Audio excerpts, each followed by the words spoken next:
آج جس موضوع کے لے کر آپ کے سامنے میں کھڑا ہوں، میں اللہ سے دعا کرتا ہوں کہ اللہ مجھے توفیق دے، میری زبان سے ایسی باتیں نکلے، میرے دل سے ایسی باتیں نکلے جو ہماری زندگیوں میں اثر کرنے والی ہو جائیں، اور قرآن و سنت کی روشنی میں جس موضوع کے بارے میں بتانا چاہوں گا اس کا سب سے پہلا مخاطب میں خود ہوں، اور میں آپ سب سے یہ درخواست کرتا ہوں کہ اس موضوع کو اپنے آپ کے اندر تلاش کیجئے، اس کی برکت کو حاصل کرنے کی کوشش کیجئے، اس کی عظمت کو، اس کی نعمت کو اپنی زندگیوں میں محسوس کیجئے۔ وہ ہے صلہ رحمی۔ صلہ رحمی ایک بہت بڑی عظیم نعمت ہے، صلہ رحمی ایک عظیم برکت ہے، صلہ رحمی اللہ تعالیٰ کی جانب سے دیا گیا سب سے بڑا حکم میں سے ایک حکم ہے۔ میرے بھائیو، آج ہم اپنے خاندان کی طرف دیکھیں۔ ہمارا خاندان نفرت و حسد کی آگ میں جھلس رہا ہے، ہم اپنے خاندان کے دشمن بنے ہوئے ہیں، ہم بھائی بھائی کے دشمن بن چکے ہیں، ماں باپ سے ہمارے تعلقات ختم ہو چکے ہیں، ہم خاندان کو ایک لمحے کے لیے برداشت کرنا نہیں چاہتے ہیں، ہمارا خاندان حسد کی نظر ہو چکا ہے، ہمارے خاندان میں فتنے فساد جنم لے چکے ہیں، ہمارے خاندان میں جھگڑے کے علاوہ کوئی بات نہیں ہوتی، ہمارے خاندان میں فسادی بیٹھے ہیں، ہمارے خاندان میں اصلاح کرانے والوں کی بہت کمی ہے، ہمارے خاندان میں قدم قدم پر فتنہ پھیلانے والے، ایک دوسرے سے لڑانے والے، ایک دوسرے کے درمیان دراریں ڈالنے والے موجود ہیں۔ اللہ کی قسم، اگر ہم اصلاح کرنے والے نہ بنے اور اگر رشتوں کو توڑنے والے بنیں گے تو ہمیں جنت کبھی نہیں ملے گی۔ اللہ کے نبی سے فرماتے ہیں لا يدخل الجنت قاطع رحم، کہ جنت میں رشتہ توڑنے والا کبھی داخل نہیں ہوگا، رشتہ توڑنے والا کبھی جنت میں داخل نہیں ہوگا۔ ذرا غور کریں، آج ہم معاشرے کے فساد کا شکایت کرتے ہیں، معاشرے میں بگاڑ کا ہم حل تلاش کرتے ہیں۔ اگر آپ حل تلاش کرنا چاہتے ہیں، معاشرے کی فساد کو اصلاح میں بدلنا چاہتے ہیں تو خاندان کی اصلاح کریں۔ خاندان کی اصلاح ایک معاشرے کی اصلاح ہے، خاندان کی صلاح ایک معاشرے کی صلاح ہے، اور خاندان کا بگاڑ و فساد ایک معاشرے کا فساد و بگاڑ ہے۔ اسی لیے یہ ہماری ذمہ داری عائد ہوتی ہے کہ ہم اپنے خاندانوں کی اصلاح کریں، ان کے ساتھ صلہ رحمی کریں، ان کے رشتے جو ٹوٹے ہوئے ہیں، جو صدیوں سے نفرتوں کی آگ میں جھلس رہے ہیں، انہیں محبت و الفت کی پانی سے بجھایا جائے۔ جو رشتے قریب ہونے کے باوجود تعجب ہوتا ہے، اپنے گھروں میں تلاش کر کے دیکھیں، اپنے خاندان میں نظروں کو دوڑا کر دیکھیں، ماں باپ کے وہ بچے جو بھائی بہن ہیں، اپنے بھائی بہن کا ساتھ دیتے ہیں، لیکن جیسے ہی ان کی شادیاں ہو جاتی ہیں، جیسے وہ اپنے گھر آباد کرنے لگتے ہیں، پتہ نہیں کیوں کہ ان کے خاندانوں میں نفرتیں آنے لگتی ہیں۔ آج ہم دیکھیں، ایک ماں باپ چاہتے ہیں کہ ان کے بچے مل کر رہیں، ایک ماں باپ چاہتے ہیں ان کے بھائی ایک بھائی کا ساتھ دے، وہ ماں باپ چاہتے ہیں کہ اپنے بچے اپنے دوسرے بھائیوں کا خیال رکھیں، لیکن وہی ماں باپ بھول جاتے ہیں کہ ان کے ماں باپ بھی یہی چاہتے تھے کہ آپ ان کے بھائیوں کے ساتھ، بہنوں کے ساتھ مل کے رہو۔ ہم سبق تو اپنے بچوں کو یہ پڑھاتے ہیں، اپنے بھائی کا ساتھ دو، اپنے بھائی کا خیال ساری چیزیں معلوم کرو، لیکن اپنے بچوں کو روکتے ہیں اپنے بھائیوں سے ملنے کے لیے، خود بھی نہیں ملتے اور اپنے بچوں کو بھی روکتے ہیں۔ ہم اپنے بچوں کو تاکید تو کرتے ہیں ایک دوسرے کے ساتھ مل کر رہے، لیکن افسوس کہ ہم یہ تاکید نہیں کرتے اپنے بارے میں، اپنے بھائیوں کے بارے میں، اپنے بہنوں کے بارے میں۔ کیوں ہمارے خاندان آپس میں سکڑتے جا رہے ہیں؟ میرے بھائیوں، افسوس ہوتا ہے، اور ہم میں سے ہر فرد اس بات کو جیے، اس بات کو سمجھے۔ ہم میں سے کتنے لوگ ایسے اپنے خاندان کو کتنا جانتے ہیں؟ کتنے آبا و اجداد کے نام ہمیں یاد ہیں؟ ہم میں سے فردن ایک فرد بھی یاد کرے گا تو بتائے کتنے دادا کے نام ہم کو یاد ہے؟ ارے افسوس تو تب ہوتا ہے کہ جب لوگوں کو ان کے پھپھوؤں کے نام معلوم نہیں ہوتے۔ افسوس تو جب ہوتا ہے جب بچوں کو اپنے چچا زاد بھائیوں کے بارے میں علم نہیں ہوتا۔ افسوس تو تب ہوتا ہے ان کو یہ نہیں معلوم کہ ان کے ماموں کہاں ہیں اور کہاں رہتے ہیں۔ افسوس تو تب ہوتا ہے کہ ان کے خالہ کہاں ہیں، وہ اس بات کو جانتے نہیں ہیں۔ میرے بھائیوں، کیا ہمارا خاندان اپنے بیوی بچوں پر منحصر ہے؟ یقین مانو اگر آپ یہ سمجھتے ہیں کہ ہمارا خاندان صرف ہمارے بیوی بچوں پر منحصر ہے تو بھول جائیے ان رشتہ داریوں کو جس کے سبب اللہ نے آپ سے کہا، اللہ نے حکم دیا آپ کو۔ ایک مومن کی نشانی اللہ نے یہ بتائی، والذین یصلون ما امر اللہ به ان یوصل ویخشون عذابہ ویخافون سوء الحساب، کہ مومن تو وہ ہے جو اللہ تعالیٰ نے جن کو رشتہ داری نبھانے کا حکم دیا تھا اس رشتہ داری کو نبھاتے ہیں، اس کے توڑنے سے ڈرتے ہیں۔ آپ نے خطبہ حاجہ میں اکثر سنا ہوگا جو آیت ہم بار بار پڑھا کرتے ہیں، یا ایھا الناس اتقوا ربکم الذی خلقکم من نفس واحدہ وخلق منها، اس میں اللہ نے کیا فرمایا؟ تساءلون به والارحام، کہ اللہ نے تقوی کے بعد آپ کو کیا کہا کہ آپ جس اللہ کا نام لے کر ایک دوسرے سے مانگتے ہو تو وہی رشتہ داریوں کو توڑنے سے بچو، رشتہ داریوں کو توڑنے سے بچو۔ لیکن آج ہم ہیں کہ رشتہ داریوں سے کوسوں دور چلے جاتے ہیں۔ بنیادی وجہ کیا ہے کہ ہم نے جو مال کمایا کہیں ہمارے رشتہ دار نہ لے لیں، ہماری زندگی میں جو خوشحالی ہے کہیں رشتہ دار کی نظر نہ لگ جائے، کہیں ہم حسد کا شکار نہ ہو جائے۔ آپ کو بتاؤں حسد غیروں میں نہیں ہوتا، حسد غیروں میں نہیں ہوتا۔ اگر آج امبانی اڈانی کروڑ پتی ہے تو آپ کو فرق نہیں پڑے گا، لیکن آپ کے خاندان میں سے کوئی کروڑ پتی بن جائے تو آپ کو فرق پڑے گا، آپ کے خاندان میں سے کوئی زیادہ کمانے والے بن جائے گا تو آپ کو فرق پڑے گا، آپ کے خاندان میں سے جو زیادہ ترقی کرے گا ہم کو فرق پڑے گا۔ حسد اپنوں میں ہی ہوتا ہے، غیروں میں حسد نہیں ہوتا ہے۔ یوسف علیہ السلام سے کس نے حسد کیا؟ نبی کے بچوں نے حسد کیا، نبی کے پوتروں نے حسد کیا، نبی کے پڑپوتروں نے حسد کیا، اور نبی کے بھائیوں نے حسد کیا۔ کتنا اعلیٰ خاندان ہے، لیکن اس کے باوجود بھی حسد کی بیماری ان کے اندر موجود تھی۔ تو حسد غیروں میں نہیں ہوگا، اپنوں میں ہی ہوگا۔ اسی لیے ہم رشتہ داریوں کو نبھائیں، رشتہ داریوں کا لحاظ رکھیں، لیکن رشتہ داریوں کو نبھانے سے پہلے جانے کہ رشتہ داریاں کتنی ہیں ہماری۔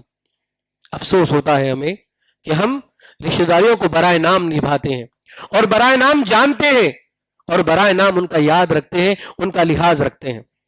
آپ کو پتا ہے اللہ کے نبی صلی اللہ علیہ وسلم نے اپنی رشتہ داریاں کہاں تک نبھائی، کہاں تک اپنی رشتہ داریوں کو یاد رکھا؟ جب اللہ تعالیٰ نے آپ کو کہا وَأَنذِرْ عَشِيرَتَكَ الْأَقْرَبِينَ کہ اپنے قریبی لوگوں کو ڈرائیں، اپنے قریبی لوگوں نے اللہ کے رسول نے کس کا نام لیا؟ کیا صرف بنی ہاشم کا نام لیا؟ کیا صرف بنی عبد المطلب کا نام لیا؟ کس کا نام لیا؟ آپ نے جب رشتہ داریوں کو نبھانے کی بات آئی تو آپ نے چھٹے اور ساتویں آٹھویں دادا تک کا لحاظ رکھا اور کہا یا بنی کعب بن لؤی، یا بنی مرہ بن کعب، یا بنی عبد الشمس، یا بنی عبد مناف، یا بنی عبد المطلب، یا بنی ہاشم، سب کے بارے میں اللہ نے کہا۔ اللہ کے رسول صلی اللہ علیہ وسلم نے فرمایا انقذوا انفسکم من النار۔ آج ہم صرف اپنے بھائی بہنوں کو، اپنے باپ باپ کے بھائی بہنوں کو یاد رکھ لیں تو بہت بڑی بات ہے، لیکن اللہ کے نبی صلی اللہ علیہ وسلم نے اپنے قریبی رشتہ دار کون بتائے؟ کیا آپ جانتے ہیں جو اللہ کے نبی صلی اللہ علیہ وسلم کے جتنے صحابہ تھے، تقریباً قریش کے جو صحابہ تھے وہ آپ کے رشتہ دار تھے، کوئی قریب سے تھا تو کوئی دور سے تھا۔ جب اللہ کے رسول نے فرمایا صلی اللہ علیہ وسلم کعب بن لؤی، تو کعب سے کس کی رشتہ داری آتی ہے؟ یہ عمر بن الخطاب رضی اللہ تعالیٰ عنہ کی رشتہ داری آتی ہے۔ جب آپ نے اس بات کا خیال رکھا تو کتنے لوگوں نے بنی کعب سے، بنی عدی سے اسلام قبول کیا؟ عمر رضی اللہ تعالیٰ عنہ، سعید بن زید رضی اللہ عنہ، جن دونوں کا تعلق عشرہ مبشرہ میں سے ہے، فاطمہ بنت زید، فاطمہ بنت خطاب، اسی کے ساتھ ساتھ عمر رضی اللہ تعالیٰ عنہ کی ساری اولاد کس میں ایسی آتی ہے؟ بنی عدی جو بنی کعب سے ہیں۔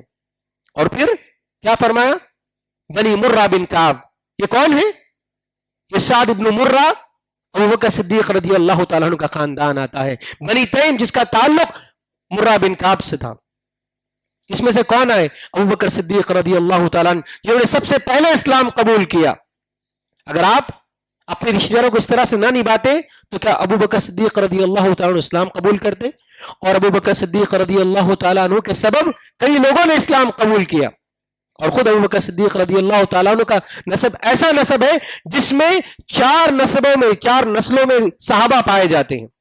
ابوبکر صدیق کے والدین ابو قحافہ رضی اللہ عنہ اور ام الخیر رضی اللہ تعالیٰ عنہ، خود ابو بکر صدیق رضی اللہ تعالیٰ عنہ اور ان کے ازواج، اور اسی طرح سے ابو بکر صدیق رضی اللہ تعالیٰ عنہ کے بچے اسما رضی اللہ تعالیٰ عنہ، عائشہ رضی اللہ تعالیٰ عنہ، عبد الرحمن و عبداللہ رضی اللہ عنہم اجمعین، اور اسی کے ساتھ ساتھ عبداللہ بن زبیر. تو اسی طرح سے 4 نسلوں میں ابو بکر صدیق رضی اللہ تعالیٰ عنہ کے خاندان میں صحابہ کا شرف ناصل ہوا. یہ کیوں ملا؟ کیونکہ اللہ کے نبی صلی اللہ علیہ وسلم نے ان کو اپنا قریبی بنایا. جو دور ہو چکے تو ان کو اپنا قریبی بنایا اور بنی عبد الشمس کا نام لیا. بنی عبد الشمس میں سے کون ہے؟ عثمان رضی اللہ تعالیٰ عنہ، معاویہ رضی اللہ تعالیٰ عنہ، ابو سفیان رضی اللہ تعالیٰ عنہ، ام حبیبہ رضی اللہ تعالیٰ عنہ. یہ سارے بنی عبد الشمس میں آتے ہیں. اور بنی ہاشم کی جب بات کریں، آپ بنی عبد المطلب کی بات کریں تو کون اس میں آتے ہیں؟ عباس رضی اللہ عنہ، حمزہ رضی اللہ عنہ، صفیہ رضی اللہ عنہ، علی رضی اللہ عنہ، عقیل رضی اللہ عنہ، جعفر رضی اللہ عنہ. یہ سارے لوگ کس میں سے آتے ہیں؟ یہ خاندان سے. تو اللہ کے نبی صلی اللہ علیہ وسلم نے جس اس خاندان کا لحاظ رکھا تو اس خاندان کا یہ جواب بھی آیا. جب آپ نے اسلام کی دعوت دی تو اسلام بھی ان لوگوں نے قبول کیا. تو رشتہ داری نبھانے کا سب سے بڑا فریضہ یہ تھا کہ آپ صلی اللہ علیہ وسلم ان کو دین کی دعوت دیتے. تو اسی لیے یہ ہماری ذمہ داری بنتی ہے کہ ہم رشتہ داریوں کو نبھائیں، ہم رشتہ داریوں کا لحاظ رکھیں.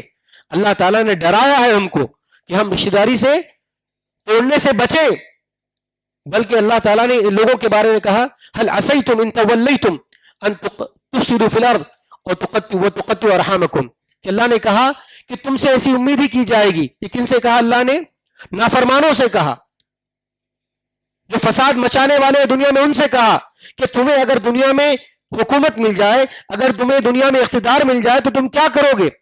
زمین میں فساد مچا دو گے. اور زمین میں فساد مچانے کے لیے سب سے بڑی چیز کیا ہوگی؟ کہ وہ رشتہ داریوں کو ختم کریں گے، رشتہ داریوں کو توڑیں گے.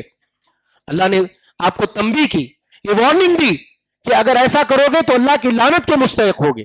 اللہ اکبر. میرے بھائیوں، صلہ رحمی ایک عظیم عبادت ہے، مومن کا تقاضا ہے. مومن کے بارے میں کیا فرمایا؟ من کان یؤمن باللہ والیوم الآخر فلیصل رحمہ. جو انسان اللہ اور اس کے آخرت کے دن پر ایمان رکھتا ہے اس کے لیے ضروری ہے کہ وہ صلہ رحمی کرے. اور پھر فرمایا کہ صلہ رحمی ایک عظیم برکت ہے. آج ہماری زندگیوں میں برکت ختم ہو چکی ہے، ہمارے رزق سے برکت اٹھا لی گئی ہے. کیوں؟ کیونکہ ہم نے اپنے خاندان کو بہت سکوڑ لیا. جہاں پہ مادی اسباب آپ کو رزق نظر آتے ہیں وہی مانوی اسباب پہ بھی آپ کو دیکھنا چاہیے. اگر آپ رشتہ داری نبھائیں گے تو اللہ آپ کے رزق میں برکت عطا کرے گا. آپ رشتہ داریاں نبھائیں گے، صلہ رحمی کریں گے، اللہ تعالیٰ آپ کی عمر میں برکت عطا کرے گا. آج دیکھیں ہماری زندگیاں کتنی مختصر ہو چکی ہیں، ہمارے رزق کی دروازے تنگ ہو چکے ہیں. اس کا بنیادی سبب کیا ہے؟ کہ ہم صلہ رحمی سے دور رہتے ہیں.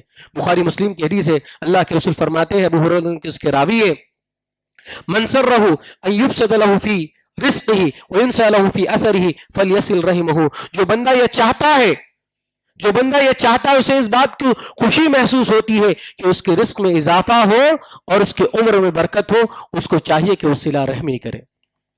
اس کے لیے چاہیے کہ وہ صلہ رحمی کرے. اور جنت میں جانے کے جہاں بہت سارے ذرائع ہیں، صلہ رحمی ایک بہت بڑا ذریعہ ہے. اللہ کے نبی نے فرمایا یا ایھا الناس افشوا السلام اطعموا الطعام وصلوا بالارحام وصلوا بالناس والناس صلوا باللیل والناس نیام. کیا کہا؟ کہ لوگوں تم سلام کو عام کرو، لوگوں کو کھانا کھلاؤ اور صلہ رحمی کرو، اور لوگ جب سو جائیں نماز پڑھا کرو. یہ چیزیں تمہیں جنت میں لے جائے گی. تدخل جنت بسلام، سلامتی کے ساتھ جنت میں چلے جاؤ گے. تو صلہ رحمی کرنا جنت میں جانے کا بڑا ذریعہ ہے. کیا ہوگا؟ کچھ پیسے ہی آپ سے ادھار مانگ لیں گے نا. کیا ہوگا؟ کچھ قرض ہی آپ سے مانگ لیں گے نا. کیا ہوگا؟ کچھ پیسے ہی آپ سے لے لیں گے. کیا ہوگا؟ آپ کو تھوڑا وقت ہی دینا پڑے گا. لیکن یقین مانیے دنیا کی زندگیوں کو اگر آپ کی ان کی بنائیں گے تو اللہ آپ کی آخرت کی زندگی بنا دے گا. آپ اگر یہاں پہ دنیا میں ان کے کام آؤ گے تو اللہ آخرت میں آپ کے کام آئے گا. اللہ کے رسول نے فرمایا کان اللہ فی عون العبد ما کان العبد فی عون اخیہ، کہ اللہ تعالیٰ بندے کی اس وقت تک مدد میں لگا رہتا ہے جب تک بندہ اپنے دوسرے بھائی کی مدد میں لگا رہتا ہے. اگر ہم ان کا ساتھ دیں گے تو اللہ تعالیٰ ہمیں بھی ساتھ دے گا. اگر ہم ان کی مدد کریں گے تو اللہ ہماری بھی مدد کرے گا. صلہ رحمی کے بارے میں آتا ہے کہ جب اللہ تعالیٰ نے صلہ رحمی کو پیدا کیا تو اللہ نے کہا کہ جو تجھے نبھائے گا میں اس کے قریب ہو جاؤں گا، اور جو بندہ اس کو توڑے گا میں اس سے دور ہو جاؤں گا۔ تو صلہ رحمی کا تعلق اتنا اللہ تعالیٰ نے اپنے بارے میں بتایا۔ اللہ نے کہا انا الرحمن الرحیم، کہ میں رحمان الرحیم ہے، اور صلۃ الارحام میں جو رحیم کا لفظ آتا ہے اس کا تعلق بھی رحمان الرحیم سے ہے۔ تو مطلب یہ ہوگا کہ اللہ تعالیٰ کو صلہ رحمی بہت زیادہ پسند ہے۔ اللہ تعالیٰ کا تعلق صلہ رحمی سے اتنا زیادہ ہے کہ جو بندہ صلہ رحمی کرتا ہے اللہ اس کے ساتھ ہو جاتا ہے، جو بندہ صلہ رحمی سے دور ہو جاتا ہے اللہ تعالیٰ اس سے دور ہو جاتا ہے۔ میرے بھائیوں، اور صلہ رحمی ہمارے معاشرے میں جہاں تک بات آتی ہے تو ہم رشتہ داروں کی صلہ رحمی کا مرکز سمجھتے ہیں، نہیں، صلہ رحمی سب سے پہلے آپ سے گھر سے شروع ہوتی ہے، آپ کے ماں باپ سے شروع ہوتی ہے، آپ کے بھائی بہنوں سے شروع ہوتی ہے، اس کے بعد رشتہ داروں کا معاملہ آتا ہے۔ الاقرب فالاقرب، سب سے پہلے آپ کے ددیال والے آئیں گے، پھر اس کے بعد آپ کے ننیال والے آئیں گے، یہ آپ کے صلہ رحمی کے زیادہ حقدار ہوں گے، ان کے ساتھ آپ صلہ رحمی کریں۔ اللہ کے رسول نے کیا فرمایا؟ الخالۃ بمنزلۃ الام، کہ خالہ کا مرتبہ ماں کے برابر ہے۔ تو جو خالہ کی بھی ذمہ داری ہوتی ہے کہ اپنے بھانجوں کو اور اپنی بھانجیوں کو اپنی بیٹیوں اور بیٹوں کی طرح سمجھے، اور یہ بچوں کی بھی ذمہ داری عائد ہوتی ہے کہ اپنی خالہ کو اپنی ماں کی طرح سمجھے۔ فرمایا اما الرجل سن ابیہ، کہ آدمی کا چچا اس کے باپ کی طرح ہوتا ہے۔ تو اللہ کے رسول نے یہ بات بتائی کہ انسان رشتہ داری کو نبھائے، کہ بچے اپنے چچا کو اپنے باپ کی طرح سمجھے اور وہی چچا اپنے بچوں کی طرح ان کو سمجھے، یہ ہماری رشتہ داری عائد ہوتی ہے۔ لیکن افسوس ہوتا ہے کہ آج ہم معاشرے میں دیکھیں ہمارا جھکاؤ زیادہ ننیال کی طرف ہوتا ہے، ددیال کی طرف کم ہوتا ہے۔ اگر ایسے معاملے میں ہماری مائیں اس بات کا لحاظ رکھیں، اگر ہمیں شوہروں سے کہیں نہ کہیں نفرت ہو، اگر ہمارے تعلقات ان سے خراب ہیں، اللہ کے لیے رشتہ داری کی نفرتوں کے بیج اپنے بچوں کے دلوں میں نہ پیریں۔ آپ سے ان کے لاکھ تعلقات خراب ہوں گے، لیکن یہ بچوں کی رشتہ داریاں ہیں، ان کو نبھانے دیں، اپنی انا کو اپنے چیزوں کو اس میں بیچ میں آنے نہ دیں، اور رشتہ داروں کو نبھانے کا موقع دیں۔ یقین مانیے اگر یہ بچے رشتہ داری نبھائیں گے تو کل آپ کی نسل بھی آباد رہے گی، یہ بھی ایک دوسرے کا خیال رکھیں گے۔ اگر آپ اپنی آنکھوں کے سامنے ان کو صلہ رحمی کرنے سے روکیں گے، کوئی بعید نہیں کہ آپ کے بچے بھی ایک دوسرے کے خون کے پیاسے بن جائیں گے، ایک خاندان جائیداد کے لیے، مال کے لیے ایک دوسرے کے لیے لڑیں گے، ایک دوسرے سے لڑنے بیٹھ جائیں گے۔ اسی لیے یہ ہماری ذمہ داری عائد ہوتی ہے کہ ہم صلہ رحمی کریں۔ صلہ رحمی کرنا ہمارے لیے بہت بڑی عظمت کا کام ہے۔ میرے بھائیوں، کون سے ایسے اسباب ہیں جن کو اپنا کر ہم، یہ ذریعے ہیں جن کے ذریعے ہم صلہ رحمی کر سکتے ہیں؟ تو سب سے پہلا کام جو اللہ کے رسول صلی اللہ علیہ وسلم نے کیا تھا وہ انذر عشیرتکم الاقربین، کہ اپنے قریب لوگوں کو جہنم سے بچاؤ، انہیں جنت میں لے جاؤ۔ آج صلہ رحمی کرنے کا سب سے بڑا ذریعہ ہے کہ آپ خاندان میں توحید کو قائم کریں، انہیں شرک سے بچائیں، ان کو بدعت سے روکیں۔ ہم خالی ان کے بدعت کا بہانہ لے کر ان سے کنارہ کشی اختیار کر لیں، میرے بھائیوں یقیناً آپ ان کی ایسی دعوتوں میں نہ جائیں جو شرک کی طرف بلانے والی ہو، جو بدعت کی طرف بلانے والی ہو۔ لیکن کیا میرے بھائیوں کہ سال کے 12 مہینے صرف دعوتیں ہی ہوں گی؟ کہ عام اوقات میں آپ کے رشتہ دار آپ کو یاد نہیں آتے؟ آپ جائیں، ان سے صلہ رحمی کریں، ان کا حال چال دریافت کریں، ان کو توحید پر لے آئیں، ان کو شرک سے بچائیں، ان کو بدعت سے بچائیں۔ یہ آپ کی بہت بڑی ذمہ داری عائد ہوتی ہے۔ اگر آپ کو اللہ نے علم دیا ہے، آپ عالم ہیں، آپ کی بڑی ذمہ داری عائد ہوتی ہے کہ خاندان کے لیے آپ خاص عالم بن جائیں، اور علماء عام کے لیے، عوام کے لیے آپ عام عالم رہیں۔ اگر ہر عالم بھی یہ کوشش کر لے کہ اپنے خاندان کے لیے خاص عالم بن جائے تو یقین مانو میں معاشرہ پوری طرح سے سدھر جائے گا۔ لیکن یہاں میں علماء کی بھی یہ کوتاہی کہیں نہ کہیں ہوتی ہے کہ ہم خاندان کو چھوڑ دیتے ہیں اور عوام میں آنے لگتے ہیں۔ میرے بھائی، عوام میں تم کو بولنا ہی چاہیے، لیکن ساتھ ساتھ خاندان کا بھی ہم کو لحاظ رکھنا چاہیے۔ اللہ کے نبی صلی اللہ علیہ وسلم نے اپنی اصلاح کی شروعات سب سے پہلے خاندان سے کی، تو ہماری ذمہ داری عائد ہوتی ہے خاندان کی ہم اصلاح کریں، ان کو نیکی پر ابھاریں، ان کو برائی سے روکیں۔ اگر آپ کے پاس دین کی صحیح سمجھ ہے ان کو سمجھ کے بارے میں بتائیں۔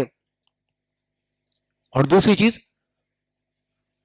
جب کبھی تحفے کی بات آئے، جب کوئی ہدیہ دینے کی بات آئے، اپنے رشتہ داروں کا انتخاب کریں۔ اگر دلوں میں کسی طرح کی نفرت بیٹھی ہوئی ہے، ایک دوسرے کے متعلق رشتہ داروں میں کڑواہٹ آ چکی ہے، تو فضلہ تحفوں کے ذریعے، تحائف کے ذریعے، ہدیے کے ذریعے اس نفرتوں کو ہم مٹا سکتے ہیں، اس نفرتوں کو ہم محبتوں میں بدل سکتے ہیں۔ لیکن ہمارا معاملہ کیا ہے؟ آج ہم برابری کا معاملہ کرتے ہیں. ہم رشتہ داری نبھانا ہمارا معاملہ کیا ہے؟ جو ہماری طرف آگے بڑھے گا ہم اس کی طرف آگے بڑھیں گے, جو ہمیں دعوت دے گا ہم اس کو دعوت دیں گے, جو ہمیں بلائے گا ہم اس کو بلائیں گے, جو ہمیں کھلائے گا ہم اس کو کھلائیں گے, جو ہمیں یاد رکھے گا ہم اس کو یاد رکھیں گے. نہیں, یہ تو صرف برابری کا معاملہ ہے. جبکہ واصل کون ہے؟ جو ٹوٹ جائے اس سے ملے, جو رشتہ توڑ لے اس کو جوڑے, جو منہ پھیر لے اس کے پاس جائے, اس کو منائے, اس سے اپنی رشتہ داری کو قائم رکھیں. ایک صحابی اللہ کے رسول کے پاس آتے ہیں اور کہتے ہیں اللہ کے نبی صلی اللہ علیہ وسلم, میں اپنے رشتہ داروں سے ملتا ہوں, میں ان کے ساتھ اچھا رہتا ہوں, وہ میرے ساتھ برا سلوک کرتے ہیں. میں انہیں اچھی باتیں بتاتا ہوں, میرے ساتھ ہمیشہ برا کرتے ہیں, میں کیا کروں؟ تو کہا کہ بات اگر ایسی ہی ہے تو ان کے لیے دردناک عذاب ہوگا, لیکن تمہارے لیے اللہ کی جانب سے ایک مدد آئے گی.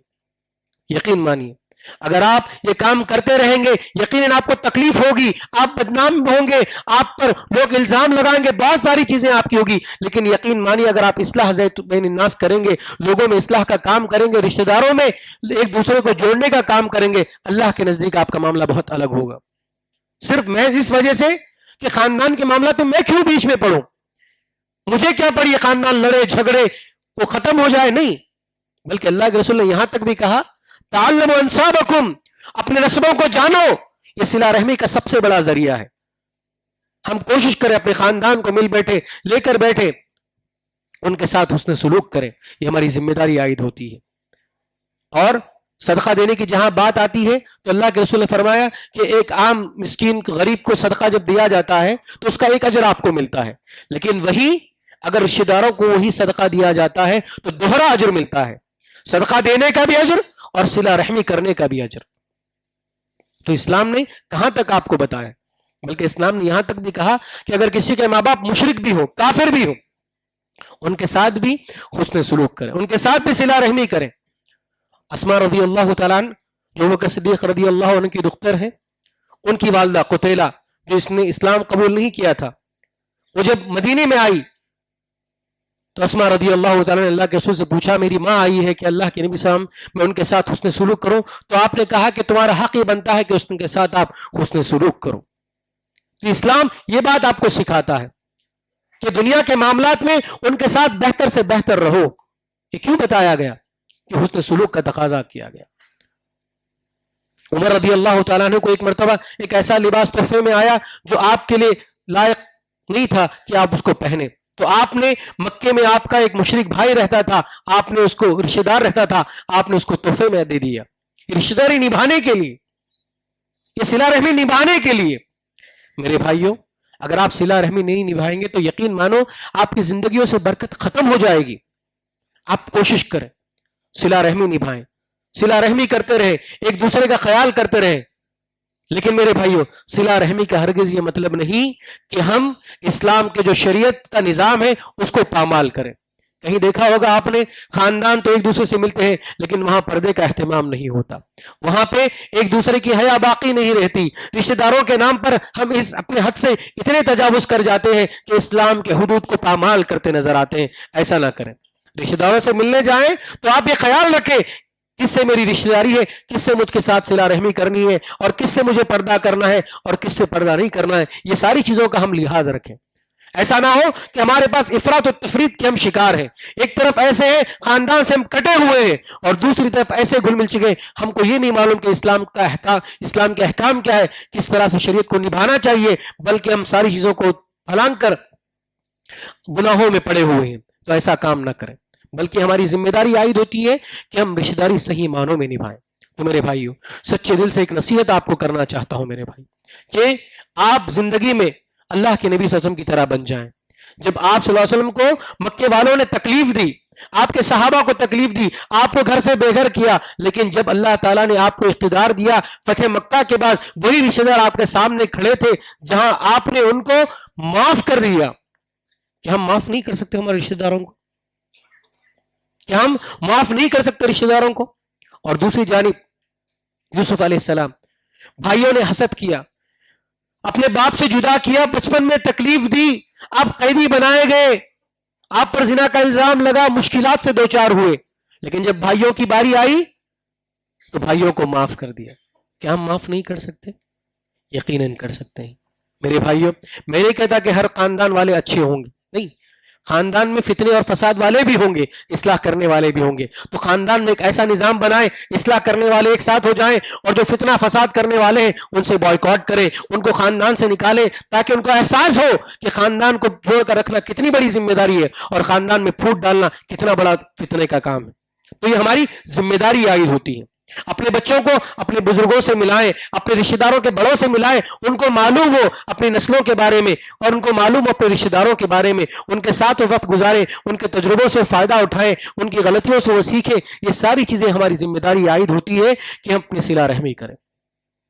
اسی لیے میرے بھائیوں، میں آج سب سے ایک مؤدبانہ درخواست کرتا ہوں، التجا کرتا ہوں کہ ہم میں سے ہر کوئی اپنے گھر جائیں، تھوڑی دیر کے لیے وقت نکالیں اور اپنے خاندان کی فہرست بنائیں کہ میرے والد کے کتنے بھائی ہیں، میری والدہ کے کتنے بھائی بہن ہیں، میرے والد کے کتنے بھائی بہن ہیں. ان رشتہ داروں کو دیکھیے، لاسٹ ٹائم میں نے کب ان سے بات کی تھی، کب ان کی زیارت کی تھی. ماں باپ آپ کے بزرگ ہو چکے ہوں گے، وہ اپنے طور پر ان سے ملاقات کرنے نہیں جاتے ہوں گے، لیکن یہ آپ کی ذمہ داری عائد ہوتی ہے، اپنے ماں باپ کو لے جائیں، ان کے صلہ رحمی کا حق ادا کرائیں. یقین مانیے یہ بہت بڑا اجر و ثواب ہوگا. آپ جس کو بھی دیکھیں صلہ رحمی کی تاکید کریں، یہ آپ کے لیے بہت بڑی اجر و ثواب کی بات ہوگی. اسی لیے اللہ تعالیٰ سے ہم دعا کرتے ہیں کہ اللہ تعالیٰ ہمیں صحیح معنوں میں صلہ رحمی کرنے والا بنائے.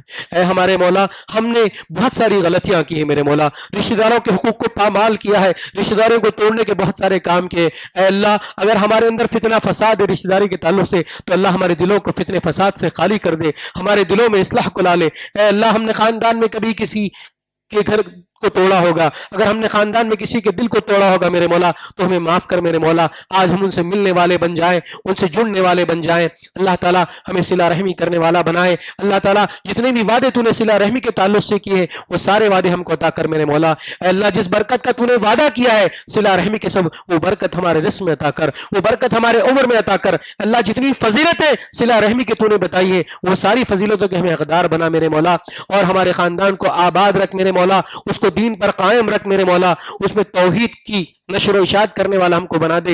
اے اللہ، ہمارے خاندان سے فتنوں کو، فساد کو، شرک کو، بدعات کو، ضلالت و گمراہی کو، گناہوں کو سب سے نکال دے میرے مولا. اے اللہ، ہمارے خاندان نیک بن جائے، ایک بن جائے. اے اللہ، ہم تجھ سے دعا مانگتے ہیں میرے مولا، اپنے خاندان کے بھائیوں کے لیے دعائیں مانگتے ہیں، اپنی خاندان کی بہنوں کے لیے دعائیں مانگتے ہیں. اللہ ان کو راہ راست پہ لا لے. اے اللہ، ان کی اصلاح کر دے میرے مولا. اے اللہ، ان کو توحید پر لا لے میرے مولا. اے اللہ، ان کو شرک سے بچا دے میرے مولا. اے اللہ، ان کے گناہوں کو معاف کر لے میرے مولا. اے اللہ، ان کی زندگیوں کو بہتر بنا دے میرے مولا. اے اللہ، ان کے مرض سے ان کو دور کر دے، شفا دے دے میرے مولا. اے اللہ، ان کے قرض کے بوجھ کو ان سے دور کر دے میرے مولا. اے اللہ، ان کی زندگیوں میں خوشحالی عطا کر میرے مولا. اے اللہ، ہمیں نیک بنا، ایک بنا میرے مولا. آمین. وآخر الدعوانا الحمد لله رب العالمين. نفعني وآياتي بذكر الحكيم إنه تعالى جواد كريم ملك رؤوف رحيم.